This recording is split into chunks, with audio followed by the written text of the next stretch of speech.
चला तर जाणून घेऊया एका अशा वनस्पतीबद्दल जी अंतराळातही जिवंत राहिली. अंतराळ म्हणजे सजीवांसाठी अत्यंत धोकादायक आणि जीवघेणं वातावरण. पण आश्चर्य म्हणजे संशोधकांना एक असा जीव सापडला जो या नियमाला अपवाद आहे. आणि या कथेचा नायक कोणी अंतराळवीर नाही, तर एक सामान्य वनस्पती आहे, मॉस. मग असं काय रहस्य आहे यात? हे मॉस इतकं मजबूत कसं असू शकतं?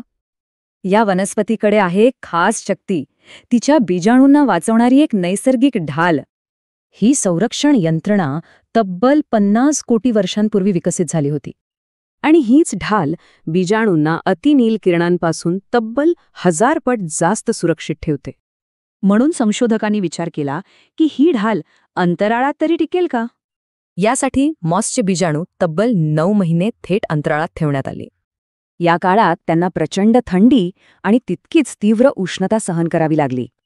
आणि तरीही पृथ्वीवर परतल्यावर या बीजाणूंचा अंकुरण दर आश्चर्यकारकपणे जास्त होता. खरं तर या अनपेक्षित निकालांनी मुख्य संशोधकाला पूर्णपणे चकित करून सोडलं. या कामगिरीमुळे आता मॉसचं नाव अंतराळात टिकून राहणाऱ्यांच्या एका खास गटात सामील झालंय. एका अंदाजानुसार हे बीजाणू अंतराळात तब्बल 15 वर्षांपर्यंत टिकू शकतात. पण ह्या छोट्या मॉसच्या क्षमतेचा मानवतेच्या भविष्यासाठी काय अर्थ आहे? हे मॉस नवीन जग तयार करण्यासाठी एक महत्त्वाचं साधन ठरू शकतं.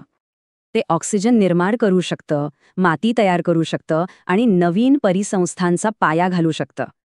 संशोधकांच्या मते चंद्र आणि मंगळावर वस्ती करण्याच्या दिशेने हे एक मोठं पाऊल आहे. म्हणजे आपल्या अंतराळातील भविष्याचं रहस्य पृथ्वीच्याच प्राचीन भूतकाळात दडले का?